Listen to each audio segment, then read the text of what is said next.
del déglu del xool Feeling Dakar site bi lay jox information yu leer Feeling Dakar yaa ngi Feeling Dakar di nga am info yu leer ci people et sport politique Feeling Dakar yaa ngi Feeling Dakar Feeling Dakar notre plateforme d'information. di am mbégte ci teew fii ci bés bu ni mel muy bés bi nga xam ne son excellence monsieur le président de la république Bassirou Diomaye Faye daf ko lancé woon daf ci woowoon sénégalais yi sant yàlla bi ko sénégalais yi wuysee ndax monsieur le ministre mi ngi may wax ni ñoo ngi jot remontée yi ci Sénégal yëpp mobilisation exceptionnelle la sénégalais yi def ci wuyu si appelu monsieur le président de la république ma wax ni man mii may ñëw maa ngi doon xool yenn image yi gis naa ni amul région bu des amul département bu des ñu am mbégte teew fii ak ànd ceeg lenn ci membre gouvernement bi monsieur le ministre de l'hydraulique et de l'assainissement mi ngi nii monsieur Cheikh Tidiane Dièye monsieur Daouda Ngom ministre de l'environnement mi ngi fi monsieur Guirassy ministre de l'éducation nationale mi ngi fi monsieur le gouverneur de la région de Dakar mi ngi fi monsieur Sall monsieur le préfet du département de Rufisque monsieur le sous-préfet de l'arrondissement lii buñ ko defee nii dafa fekk monsieur le président de la République moom ci boppam moo bëggoon mbooleem seen ñu yor ndomb tànk ci réew mi njëkk a joxe exemple parce que askan boo ko bëggee yóbbu ci direction da nga ko fa war a jiitu waaye doo toog ci bureau taal sa clim ne ko demal def moo tax moom ci boppam moo njëkk a génn tey fële ci caaro yi gis ngeen taxawaay bi askan wi génn wuyu si ko mu njëkk a symboliquement def premier geste buy wane ni fii la ñu bëgg a jëm ak askan wi loolu nag ñun ñu tàmm woon ñëw fii lu tax mooy am na loo xam ne problème mu assainissement ordinaire la mooy quartier boo xam ne quartier bu normal la quartier bu ñu tabax fañ ko war a tabax la waaye defuñu fa ay canalisation wala canalisation ñu fa def baaxul wala doyul wala yu mel noonu ba quartier ba di am ay problème loolu mooy li gën a yomb a gérer ci mbirum assainissement mu am beneen fànn boo xam ne dañoo dem fa ñu warul woon tabax nga xam ne depuis jamono tubaab bi mu defee cartographie ba pare la ñuy wax cadastre bi dafa ne fii de nit mën na fee dëkk waaye fii nit waru fee dëkk parce que yoonu ndox la te olof danaan ndox du bàyyi yoonam mën nañu nekk jamono sécheresse taw gi xaw a néew ñu dem ba fu ndox doon jaaratu waaye bu taw dellu see rek ndox mi dellu siwaat ci yoonam moo tax ñu ne woon fii ak fii ak fii kenn waru fee tabax ñu gis ni Sénégalais yi ci li nga xam ne moom la ñuy wax urbanisation parce que de plus en plus jamono ci àdduna yëpp la nag jamono léegi kaw gi day wàññeeku nit ñi di dem ci taax yi loolu la ñuy wax urbanisation ñu gis ni ci phénomène boobu nag nit ñi bu ñu yegsee ci taax yi léeg-léeg mënuñu am ci foofu nga xam ne moo jag pour nit ñi dëkk fa dañuy dem fekk fa ñu tere woon pour ñu dëkk fa ñu dem dëkk loolu nag bu amee responsabilité état la d'abord ndax kër sax mur de clôture kenn du ko tabax ci benn fan kenn du ko tabax ci benn semaine waxuma laa kërum lëmb waxuma laa quartier lëmb donc soo seetee lu mel ni quartier bi soo xoolee immeuble bi nekk suñu gannaaw xam nga ni lii ay weeri weer wala ay at lañ ko tabax jamono yooyu ñu ko doon tabax ñan ñoo joxe autorisation ak ba ñuy joxe autorisation bi ndax daf leen réeroon ni fii yoonu ndox la waruñu fay joxe autorisation pour ni mel quartier bee nekk suñu gannaaw ñëpp xam nañ ni ñëwul rek judd ci benn fan lu ñu tabax la ci ay fani fan loolu lañ ne nag loolu dina dakk mënatuñu nangu administration am code de l'urbanisme am code des domaines am les plans directeurs d'urbanisme am les plans détaillés d'urbanisme am lépp ñu ne leen fii nit waru fee tabax ñu seetaan ko sàggane ko léeg-léeg sax ñoom ñooy def lotissement bi tax nit waru fee tabax loolu am na problème ndax fii quartier la mais fii nii terrain yi bi lotissement privé la promoteur privé boobu même su dee titre foncier la am kan moo ko jox lotissement pour mu def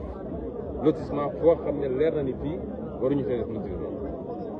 kon yooyu ay problème yoo xam ne lu jëm ci responsabilité état la te bu soobee yàlla nañ ci jël ay matuwaay ñaareel bi mooy mënatuñoo nangu di seetaan nag moo tax keroog ci conseil interministériel bi ma joxe ndigal ne leen fépp foo xam ne tey quartier bu ni mel la fa nekk ñu koy tabax nañu dem arrêté ko parce que état léeg-léeg il faut mu jël responsabilité mais doo seetaan ba musiba am ngay doog a daw naan nañu ànd ba loolu il faut mu jeex ci réew mi tamit loolu tax ñu ñëwoon fii tey solution nag dina jafe liggéey la loo xam ne du ci lu gàtt lañ koy def ndax foo xam ne dafa nekk ci pax wala mu ne ci kan wala mu ne woon yoon ndox wala ndox daan fa taa sax ay lac ndax Lac de Guiers mi ngi fii jege na fi Lac Rose du moins mi ngi fii te bi état defee recensement gis nañ ni lu mat 3 junni ak genn wàll lu ëpp loolu ci yu mel nii am na ci biir Sénégal te li ci ëpp nag mi ngi fii ci département de Rufisque ñu ne nag dañ ci def suñuy kéem kattan ci ay programme yoo xam ne lu ñuy def la ci temps bi waaye ren tembe la ñu mën a def moo tax ñu dugal armée ci mbir mi moom ministère am ak ñu ciy liggéey nañu lënkaloo ak armée nationale gas fii benn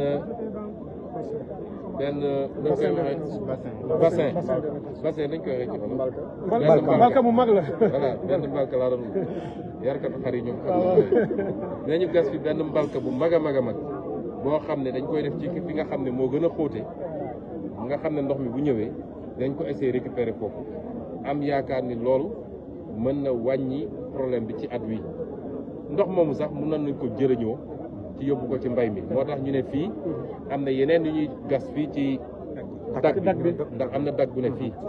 ku ne dag nag mooy domaine agricole communautaire kon kuy bay da ngay soxla ndox moomu ñu doon bàyyi muy law di walangaan wala mu ne ci biir kër yi lañ ci mën a capter yëpp dañuy def ay bassin foofu ci dag bi récupérer ko nit ñi mën koo utiliser même bu nawet bi jeexee dinañu am ñeenti weer yoo xam ne peut-être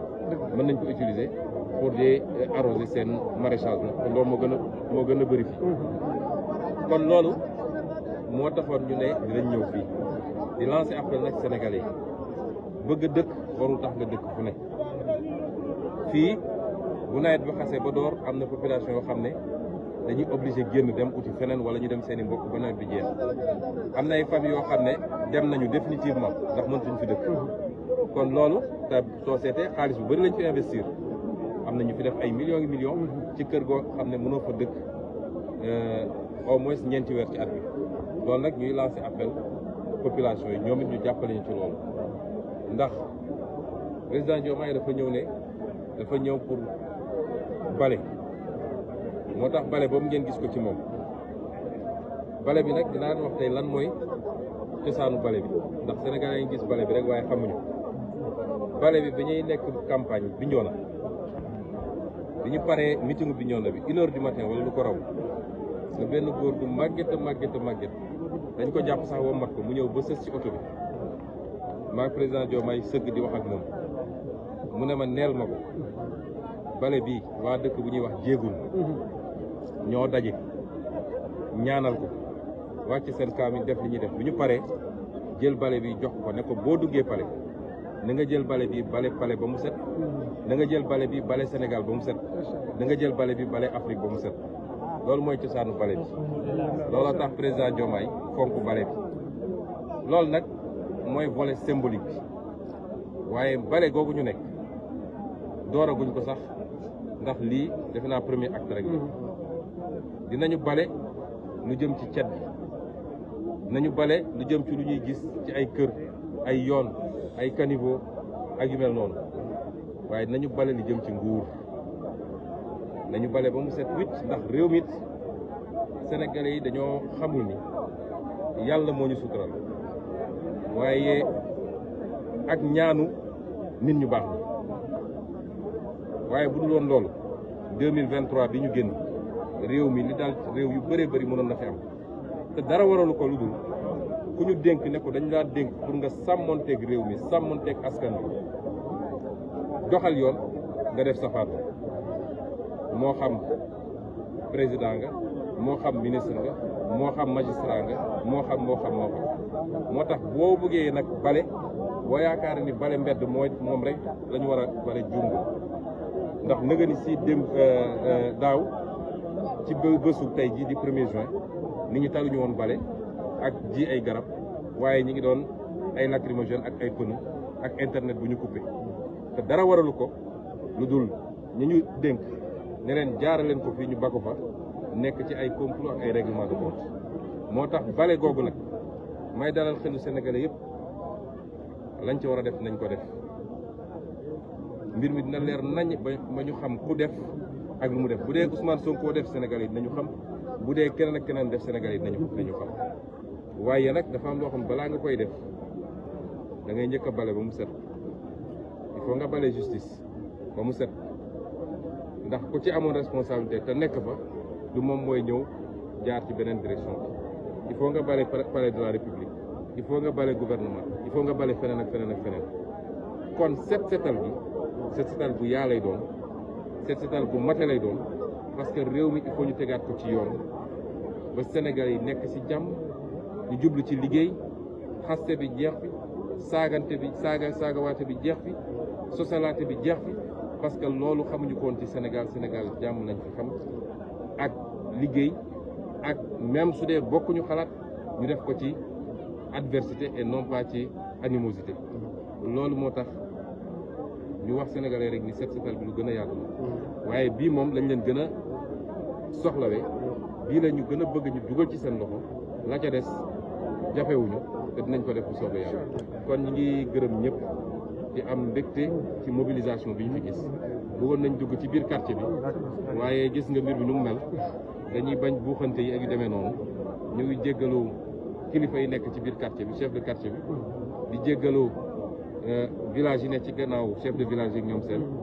dignitaires yi fi nekk it ndax fii am na ay dëkku lébu ndax wax dëkku lébu wax ay dignitaires ñoom ñëpp ñu ngi leen di jéggalu bëggoon nañu dugg saafante ak ñoom waaye comme buuxante bi dafa xaw bëri ñu jaral ko beneen bés rek boo xam ne dinañ lancé par son excellence monsieur le président de la République qui dans le cadre du volet citoyen de son programme a inscrit des actions citoyennes qui permettent à différents segments du peuple, notamment les segments civils et militaires, mais au sein des segments civils, toutes les composantes, de pouvoir communier autour d'actions d'utilité publique. Et en l'occurrence, pour cette fois-ci, des actions de nettoiement et de curage en prévision de l'hivernage. Le président de la République a voulu se mobiliser d'abord lui-même, mais ensuite mobiliser l'ensemble de son gouvernement et l'ensemble des autorités administratives et politiques pour donner l'exemple. C'est pourquoi ce matin, il a été le premier à Thiaroye à être sur le terrain et à poser des actes allant dans le sens souhaité. Donc moi, je suis là aujourd'hui, accompagné de membres du gouvernement, notamment le ministre de l'Urbanisme et le ministre de l'Assainissement et de l'Hydraulique qui est le maître d'œuvre de cette journée, entre autres, mais également beaucoup d'autres ministres, notamment le ministre de l'Éducation nationale, le ministre de l'Environnement, monsieur le gouverneur de Dakar, monsieur le préfet du département de Rufisque, le sous-préfet également, et l'ensemble des autorités administratives qui nous ont accompagnés. Nous avons fait le choix de venir ici parce que ce quartier présente, l'ensemble de cette zone d'ailleurs, présente une spécificité qui va au-delà de l'activité de curage. C'est une zone qui souffre de la problématique des occupations anarchiques et notamment sur ce qu'il est convenu d'appeler les zones non édificantes, c'est-à-dire des zones qui avaient été désignées par les experts comme ne devant jamais faire l'objet de lotissement, a fortiori d'habitation. Parce que ces zones-là constituent des voies naturelles de passage des eaux pluviales, mais quelquefois c'est des zones même lacustres, où il y avait, dans le temps où il pleuvait beaucoup, il y avait de petits cours d'eau, des lacs, en tout cas des stagnations d'eau à temps plein. Cette zone en est la parfaite illustration. Si vous vous rappelez bien, lors du conseil interministériel consacré à la prévention et à la gestion des inondations, j'avais particulièrement insisté sur ces zones. Et c'est pourquoi j'ai considéré que symboliquement, il fallait en choisir une. Et Kawsara et environ en font partie pour venir délivrer un message. Le message, il est très simple. C'est que on ne peut plus continuer à laisser la prolifération d'habitations dans des zones comme celle-là. Les conséquences, c'est que quels que soient les moyens extrêmement importants que l'État peut engloutir dans la gestion du drainage des eaux dans ces zones-là, le résultat est très maigre. Parce que, comme on dit, les eaux sont toujours plus fortes et elles retrouvent toujours leur voie naturelle. Et aujourd'hui, c'est au niveau de la prévention d'abord qu'il faut gérer ces questions-là. Un travail a été fait en 2022, je crois, de recensement des habitations de ce genre et avait donné comme résultat plus de 3500 cités qui sont construites dans des voies de drainage des eaux à travers le Sénégal. Et on nous dit que presque la moitié se trouve dans le département de Rufisque. Et nous ne pouvons plus continuer à laisser faire. Parce qu'un quartier ne se construit pas à nos jours. Une maison même ne se construit pas à nos jours. Si on en est là, c'est que quelque part il y a eu défaillance et carence des services de l'État qui ont laissé, souvent sans titre ni droit, sans aucune autorisation de l'urbanisme, que des gens puissent construire jour après jour, semaine après semaine, pour voir naître des quartiers. Et après, ça pose la problématique de la gestion de ces quartiers-là. Les conséquences, particulièrement pour Kawsara, c'est qu'aujourd'hui, les gens sont obligés même de quitter pendant l'hivernage. Il y a, je crois, minimum 8 familles qui ont définitivement quitté pour aller chercher ailleurs. Les édifices, mosquées et autres sont complètement pris par les eaux. Et même les installations qui ont été faites pour le drainage de ces eaux, pour le captage de ces eaux-là, sont quelquefois occupées. Même le poste Sénélec, le seul poste Sénélec qui était là, a été déplacé parce qu'il y a eu un incendie, me dit-on, consécutif à justement l'effet ou l'impact de ces eaux. C'est des désagréments qu'on aurait pu éviter. Nous n'avons pas de solution immédiate. Nous allons faire le maximum et notamment nous annonçons ici aux populations que un bassin va être construit ici en collaboration avec l'armée nationale pour gérer déjà cet hivernage, un bassin de captage et de rétention des eaux, en espérant que ça va pouvoir atténuer très fortement l'impact de ces eaux sur les habitations. C'est entre autres une solution, mais une solution provisoire. Et comme l'a dit le président de la République dans son programme, si vous allez à la page 60, il avait clairement dit que la gestion globale de ces questions doit faire l'objet d'une planification sérieuse sur le long terme qui intègre une planification globale en termes d'urbanisme et qui intègre la problématique du drainage des eaux, du captage des eaux et la problématique de l'assainissement de manière générale. Ce travail est en cours, monsieur le ministre est ici présent avec toute une équipe pluridisciplinaire. C'est vous dire qu'il y aura des solutions à court terme, à moyen terme et à long terme. Et c'est à cela que nous appelons les populations. Le gouvernement doit être accompagné. Il y a des choses qu'on peut faire tout de suite, mais si tout le monde si et seulement si tout le monde se donne la main et qu'on s'oriente vers le travail. Nous allons assainir structurellement, nous allons assainir humainement et ça nécessitera la contribution de tout le monde. Et c'est pourquoi le président a mobilisé les armées, il a mobilisé l'ensemble des services dédiés à ce genre d'activité, mais il continue à lancer un appel aux populations parce que cette activité doit être pérenne. On dit souvent qu'au Sénégal, nous savons prendre des départs, mais nous n'arrivons jamais au but. Il faut aujourd'hui que chaque mois, cette formidable mobilisation que nous avons vue ici et que nous avons vue partout sur le chemin que nous avons emprunté, nous avons vu sur les images aujourd'hui à Thiaroye avec le président de la République, il faut qu'elle soit maintenue, que nous comprenions que nous sommes maîtres de notre propre assainissement, de notre propre propreté. C'est à nous de prendre soin de nos quartiers d'abord, parce qu'en prenant soin de nos quartiers, on prend soin de nous-mêmes, de nos enfants qui jouent dans les rues de ces quartiers-là. Nous prenons soin de notre hygiène.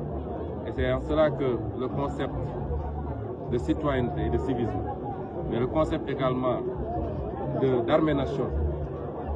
ces concepts sont extrêmement importants et sont au cœur de notre programme. Je terminerai par dire qu'aujourd'hui, au 1er juin de l'année dernière, 2023, je crois que nous étions dans une configuration totalement différente. Où, un peu partout dans le pays, où les activités citoyennes et donc porteuses de progrès, porteuses d'espoir, mais également de plus-value pour les populations et pour la nation, on était confronté malheureusement à une autre situation où c'est peut-être des grenades lacrymogènes et des pneus qui tonnaient ou qui étaient brûlés. Je voudrais dire aujourd'hui que cette œuvre d'assainissement, cette œuvre de salubrité, elle sera globale. Je veux dire à tout le monde, particulièrement à ceux qui ont été victimes de ces situations-là, qu'en aucun cas, nous n'oublierons ce qui s'est passé. Et que toute la lumière, toutes les dispositions seront prises pour que la lumière soit faite et pour que plus jamais nous ne soyons obligés de vivre cela. Et le travail d'assainissement, comme je l'ai dit, il est global. Pour aller vers certaines directions, il faut assainir la présidence de la République, il faut assainir la primature et le gouvernement, il faut assainir la justice, il faut assainir l'administration, il faut assainir l'ensemble des facteurs qui contribuent à aller positivement dans une direction ou très négativement dans une autre direction. Et c'est cette œuvre d'assainissement qui est en cours et je peux rassurer tout le monde que ce qui doit être fait sera fait pour que la lumière et les responsabilités soient établies et que pour que plus jamais nous n'ayons de 1er juin non pas consacré à des œuvres d'utilité publique, mais beaucoup plus à faire face à des situations de... del déglu del xool